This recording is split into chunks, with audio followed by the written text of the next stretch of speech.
Assalamualaikum everyone, this is Vikas Mushtaq and you are watching my vlogs. Well, almost 2.5 weeks हो गए हैं और मैंने किसी भी तरीके का कोई भी व्लॉग नहीं बनाया.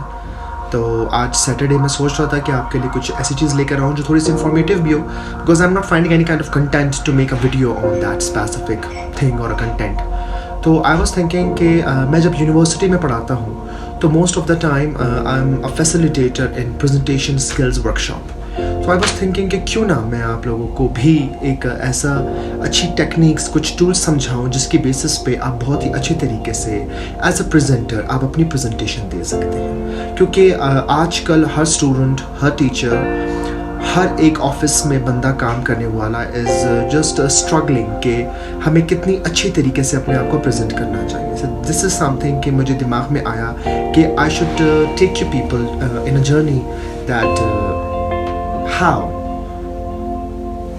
we should give a presentation with which tools, which techniques, which style. तो वो सारी चीज़ें हम बात करते हैं. तो let's go and start कि हम अपनी प्रेजेंटेशन को और कितनी अच्छी तरीके से प्रेजेंट कर सकते हैं as a presenter. The very first thing that comes into my mind और जो हम लोगों को फॉलो करना चाहिए और मोस्टली मैं अपने स्टूडेंट्स को भी बताता हूँ, that is that you have to be in a proper dressing. देखिए, थम्स अप होता है हमेशा आपकी प्रॉपर ड्रेसिंग के लिए. सबसे पहली चीज़ मैं आपको ये बताता चलूँ कि अगर आप शलवार कमीज़ पहनते हैं और आप प्रेजेंटेशन देने जा रहे हैं तो दैट्स फार मच बेटर कि आप शलवार कमीज़ के साथ वेस्ट कोट ज़रूर पहनें, क्योंकि ये बहुत ज़्यादा डिसेंट लगता है. आपकी ड्रेसिंग के अंदर वेस्ट कोट और शलवार कमीज़ बहुत मैटर करता है, इसका कॉम्बिनेशन बहुत इंपॉर्टेंट होती है. लेकिन अगर आप पेंट शर्ट पहन रहे हैं तो आई वुड सजेस्ट यू कि पेंट शर्ट के साथ टाई ज़रूर लगाएं और कोशिश ये करें कि if you are having a suit तो सूट ज़रूर पहनें. तो ये 3 ऑप्शंस होते हैं आपके पास: पेन कोट, इसके साथ साथ आप पेन शर्ट विद टाई, और अगर आप शलवार कमीज़ पहनते हैं तो शलवार कमीज़ के साथ आप वेस्ट कोट ज़रूर पहनें. ऑन द अदर साइड अगर मैं बात करूँ फीमेल्स के लिए, तो बहुत सारी फीमेल्स हमारे होती हैं जिनको नहीं पता होता और मोस्टली वो इस टाइप की ड्रेसिंग करती हैं जैसे they are attending a party और दे आर अटेंडिंग समथिंग जो नहीं होना चाहिए. बहुत ही सोबर और बहुत ही डिसेंट वे में अपनी प्रेजेंटेशन देनी होती है. तो I recommend for the females कि आपको ये कोशिश करनी चाहिए कि आपके जो कलर की कॉम्बिनेशन है that should be very light, क्योंकि आप बिजनेस फील्ड में या आप एज अ स्टूडेंट अपनी प्रेजेंटेशन सामने रख रहे हैं. तो पम्प्स पहने हैं, बहुत ही फ्लैट और बहुत ही अच्छे तरीके के शूज़ पहने rather than going towards heels और सैंडल्स.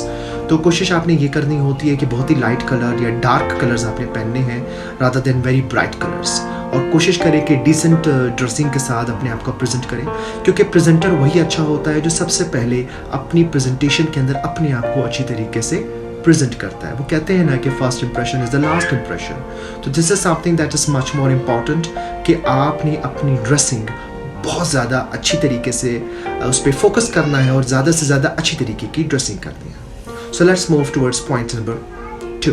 जैसे कि मैंने आप लोगों को बताया कि I am talking about point number 2. Dressing के बाद मैं बात करूँगा फॉर मैन, फॉर गाइज, कि आपके शूज़ बहुत इंपॉर्टेंट होते हैं. देखिए, something that is pretty much important कि बीइंग अ मैन, अगर आप ये देखना चाहते हैं कि एक बंदा कितना साफ़ सुथरा रहता है तो बंदे की सफाई आपको उसकी जूतों से नज़र आती है. तो most of the time I noticed कि बहुत सारे लोग बॉदर ही नहीं करते कि उनके शूज़ पे मिट्टी है या उनके जूतों पे मिट्टी है और बहुत ही रफ लुक दे रहा है. तो कोशिश ये करनी चाहिए कि जब आप अपनी प्रेजेंटेशन देने जा रहे हैं तो अपने आप को टिप टॉप रखें and you should be perfect और आपके शूज़ साफ़ सुथरे होने चाहिए. आई एम नॉट रिकमेंडिंग कि आपको प्रेजेंटेशन के लिए नए जूते खरीदने हैं, लेकिन कम से कम अपने जूते ज़रूर साफ़ रखें, क्योंकि एक आदमी की पर्सनालिटी बहुत अच्छी तरीके से सामने खुलकर आती है उसके शूज़ को देख के. जितने ज़्यादा उसके शूज़ साफ़ होंगे, जितने ज़्यादा उसके शूज़ शाइन करेंगे, उतना ज़्यादा उसकी पर्सनालिटी एग्जिबिट होगी. क्योंकि एक आदमी की पहचान, उसकी सफाई की पहचान सिर्फ और सिर्फ उसके जूतों से होती है. तो कोशिश किया करें, नॉट इवन इन प्रेजेंटेशंस लेकिन अपनी डेली रूटीन लाइफ में भी, कि जब भी आप कहीं बाहर जाते हैं उसके बाद आप किसी और से मिलने जा रहे होते हैं, सो अपने साथ एक शू शाइनर रख लें, एक फोम रख लें, ताकि जब आप इस मीटिंग के अंदर स्टेप इन कर रहे हैं या अपनी क्लास में स्टेप इन कर रहे हैं तो आपके जूते साफ सुथरे होने चाहिए. क्योंकि मोस्ट ऑफ द टाइम लोगों की जेब में ब्रश ज़रूर होता है और आईना ज़रूर होता है अपने आप को देख के साफ सुथरा रखने के लिए, लेकिन they don't bother towards their shoes. तो आई रिकमेंड कि प्रेजेंटेशन हो या प्रेजेंटेशन ना हो, अपने शूज़ ज़रूर साफ रखें, क्योंकि आपकी पर्सनैलिटी बीइंग अ मैन आपके शूज़ से ज़ाहिर होती है. सो let's move towards point number 3. Point number 3 मैं आपको ये रिकमेंड करूँगा कि मोस्ट ऑफ द टाइम ये होता है। वेल मैं आपके साथ अपनी इसी व्लॉग्स की एग्जांपल शेयर करूँगा। मैंने जब अपना पहला व्लॉग शूट किया था तो I got a comment right under my video कि आप कोशिश किया करें कि आप स्क्रीन को मत देख के वीडियोस बनाया करें, आप अपने मोबाइल के कैमरे को देख के वीडियो बनाएं, क्योंकि इट लुक्स लाइक कि आप अपने ऑडियंस के साथ, अपने व्यूवर्स के साथ आई टू आई कॉन्टेक्ट करते हैं। Same is the case with you. जब आप प्रेजेंटेशन दे रहे होते हैं तो कोशिश करें आप अपने ऑडियंस के साथ आई टू आई कॉन्टेक्ट रखें, क्योंकि आई टू आई कॉन्टेक्ट से क्या होता है? आई टू आई कॉन्टेक्ट से ये होता है कि आपको पता चलता है कि आपकी बात लोगों को समझ आ रही है। आपको ये पता चलता है कि whatsoever you are trying to communicate to the rest of the people, they are just listening you, they are watching you out, उनको सब कुछ समझ आ रहा है। तो यही बात होती है ना कि जब हम एज अ लेक्चरर पढ़ा रहे होते हैं और हमारे स्टूडेंट्स थोड़े से अपनी आंखें घुमा देते हैं तो हमको ये पता चल जाता है कि वो इंटरेस्टेड नहीं है इस टाइम लेक्चर सुनने के लिए, तो हम थोड़ा सा अपना लेक्चर डाइवर्ट कर देते हैं, थोड़ा सा इंटरेस्टिंग पॉइंट्स पे चले जाते हैं। क्यों? ताकि हमारा स्टूडेंट हमारे साथ खुश रहे और इसके साथ साथ वो सारी चीज़ें समझ सके जो हम उसको समझाना चाहते हैं। Same is the case as a presenter. जब आप प्रेजेंटेशन दे रहे होते हैं तो अपनी ऑडियंस के साथ आई टू आई कॉन्टेक्ट करें। कोशिश करें कि अगर आपके रूम में जिस क्लास में आप प्रेजेंटेशन दे रहे हैं अगर 10 बंदे हैं तो उन 10 बंदों के साथ 1 by 1 eye to eye contact जरूर रखें।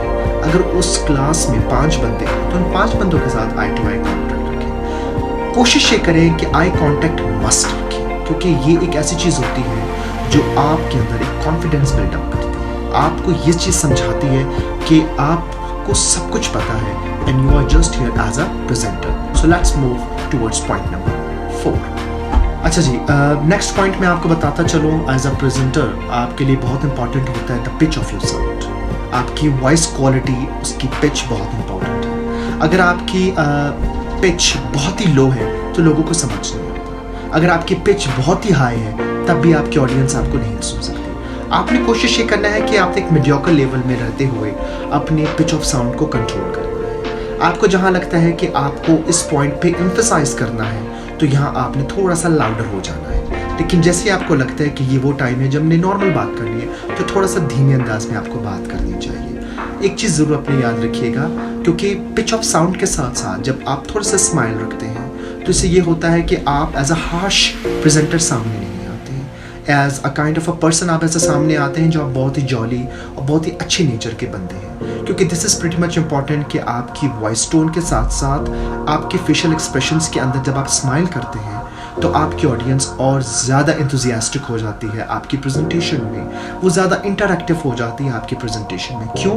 क्योंकि आपकी तरफ से एक पॉजिटिव रिस्पॉन्स उनको मिल रहा होता है और पॉजिटिव रिस्पॉन्स ऑडियंस को मिलना बहुत इंपॉर्टेंट है फ्रॉम प्रेजेंटर साइड, क्योंकि हम तो अपनी प्रेजेंटेशन दे देते हैं but this is something important कि अगर हम अपना टाइम दे रहे हैं किसी को तो डेफिनेटली उस बंदे को या उन तमाम बंदों को वो बात समझ आनी चाहिए।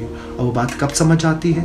जब अपनी वॉइस टोन, अपनी वॉइस क्वालिटी को आप कंट्रोल करते हैं, थोड़ा सा स्माइल करते हैं, तो तब जाकर आप एज अ बेस्ट प्रेजेंटर सामने आ सकते हैं। So let's move towards the next point. जी, तो नेक्स्ट पॉइंट मैं आपको ले चलूँगा, शिफ्ट करूँगा आपकी स्लाइड्स की तरफ। देखिए, जब एज अ प्रेजेंटर हम पीपीटी की फाइल अगर लेके चलते हैं और हम स्लाइड्स के ज़रिए अपनी प्रेजेंटेशन देते हैं तो प्रेजेंटेशन में एक चीज़ बहुत इंपॉर्टेंट है, विजिबिलिटी। देखिए, अगर मोस्टली मैंने क्या नोटिस किया है, अगर आपका स्लाइड डार्क कलर का बैकग्राउंड रखता है तो लोगों ने फॉन्ट भी डार्क कलर रखा हुआ है, और इवन तो जैसे कि डार्क पर्पल है तो उस पर ब्लैक से सारा कुछ टाइप किया हुआ होता है। और कुछ लोग क्या करते हैं कि लाइट टर्कोइज कलर पे जो है बहुत ही लाइट कलर, क्रीम कलर के फॉन्ट के साथ टाइपिंग कर लेते हैं। अगेन ये फिजिबिलिटी में और विजिबिलिटी में बहुत ज़्यादा प्रॉब्लम क्रिएट कर सकता है। तो कोशिश आपको क्या करना है या आपने काम क्या करना है? आपने काम ये करना है कि अगर आपके स्लाइड का कलर है डार्क तो आपके फॉन्ट का कलर होगा लाइट, और अगर आपके स्लाइड का कलर है लाइट तो आपके फॉन्ट का कलर होगा डार्क। आपने लाइट एंड डार्क का कॉम्बिनेशन रखना है। ये दोनों इसीलिए इंपॉर्टेंट होती हैं क्योंकि आप चाहते हैं कि आपकी प्रेजेंटेशन विजिबल हो आपकी ऑडियंस को। तो this is pretty much important. जैसे आजकल जितनी भी पेंडेमिक इश्यूज़ रहे हैं और पेंडेमिक इश्यूज़ में बहुत सारे लोगों ने अपनी प्रेजेंटेशंस बनाई, ऑनलाइन क्लासेस चलाई, एंड आई नोटिस्ड कि most of the people that they created the they created the presentations. Their presentation were having lots of mistakes, and the combination of light and dark was one of them. तो आपने कोशिश क्या करनी है कि अपने slides के colouring को, अपने स्लाइड्स के थीम को सिंक्रोनाइज रखना है ताकि आपकी ऑडियंस को, आपके व्यूअर्स को आपके स्लाइड्स विजिबल हो। Let me take you towards the another side of power point.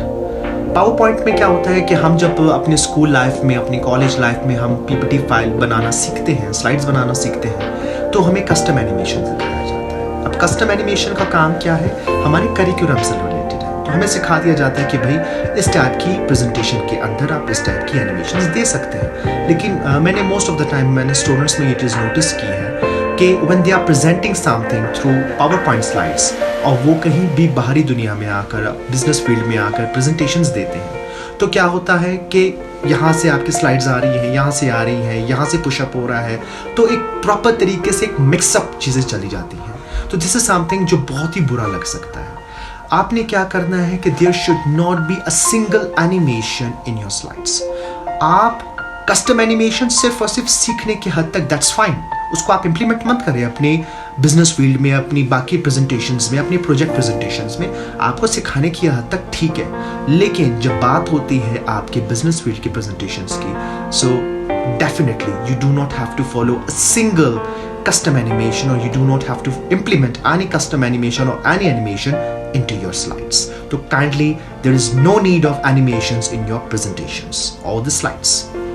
So next point मेरा है कि आप अपना इंटरेक्शन लेवल कितना बरकरार रख सकते हैं अपनी ऑडियंस के साथ, अपने व्यूअर्स के साथ। देखिए, एक चीज़ बहुत इंपॉर्टेंट है कि आपकी ऑडियंस या आपके व्यूअर्स डिस्ट्रैक्ट ना हो। मोस्टली क्या होता है कि प्रेजेंटेशंस बोरिंग हो जाती है, और बोरिंग प्रेजेंटेशन की वजह से ऑडियंस मोबाइल में लगना शुरू हो जाते हैं, because they are not finding anything interesting in that specific slides. तो कोशिश ये करें कि कुछ पंच लाइन्स डाल दें, कुछ इंटरैक्टिव सेशंस रखें, बीच में ही इंटरैक्शंस रख लें, कुछ अच्छे से वीडियो क्लिप्स डालें जो इंफॉर्मेटिव हैं, उस प्रेजेंटेशन से रिलेटेड हैं, ताकि आपकी ऑडियंस थोड़ा सा उस फॉन्ट से, उस अल्फ़ाबेट से हट के कुछ पिक्टोरियल व्यू पे चले जाएं, कुछ वीडियो क्लिप्स पे चले जाएं, ताकि थोड़ा सा माइंड उनका डिस्ट्रैक्ट हो जाए, थोड़ा सा बोरिंग जो एक माइंड का इनका चल रहा होता है सिस्टम, वो ठीक हो जाएगा।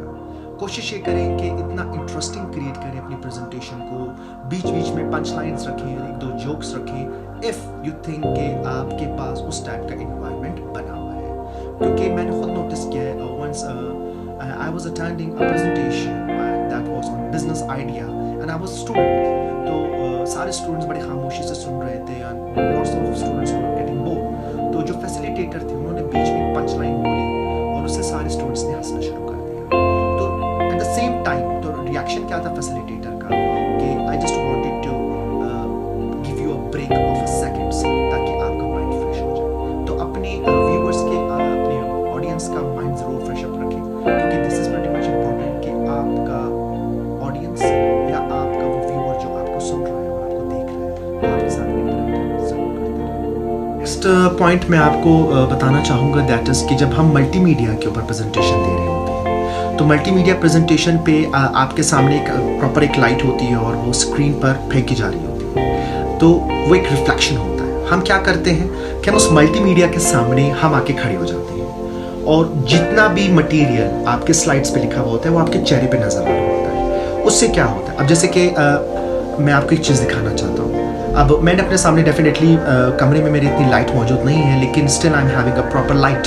अगर मैं इस लाइट के सामने एक हाथ रखूँगा तो आप मेरे चेहरे पे वो फील कर सकते हैं। ये फील आता है जब आप एज अ प्रेजेंटर सामने आ जाते हैं अपनी उस प्रेजेंटेशन के मल्टीमीडिया के सामने, और ये इतना ही बुरा लगता है। तो कोशिश ये करें कि अगर मल्टीमीडिया ऑन है और वो रिफ्लेक्ट कर रहा है किसी स्क्रीन के ऊपर, या वो रिफ्लेक्ट कर रहा है दीवार के ऊपर, तो आपने उस स्क्रीन के सामने नहीं आना। वर्ड्स आपके चेहरे पे आते हैं और ये बहुत ही बुरा लगता है। इसके साथ साथ एक और चीज़ भी मैं आपको बताना चाहूँगा कि you do not have to take your back towards your audience. अपनी ऑडियंस के सामने अपनी कमर नहीं करनी। बहुत सारे लोग क्या करते हैं कि they are just like this और वो बात कर रहे होते हैं। आपने इस तरीके से प्रेजेंटेशन नहीं दी, या आपने बस ये पकड़ लिया and you are just reading out the board और ऑडियंस आपकी यहाँ पे खड़ी हुई और आप जब पढ़ रहे हो। This is not the presentation. Presentation क्या है? आई टू आई कॉन्टैक्ट। आपने आई टू आई कॉन्टैक्ट लाजमी रखना है, और आपका काम क्या है? आप प्रेजेंटेशन की स्लाइड्स आपने चलाई है ना, this is only for the audience. अपने सामने लैपटॉप रखें,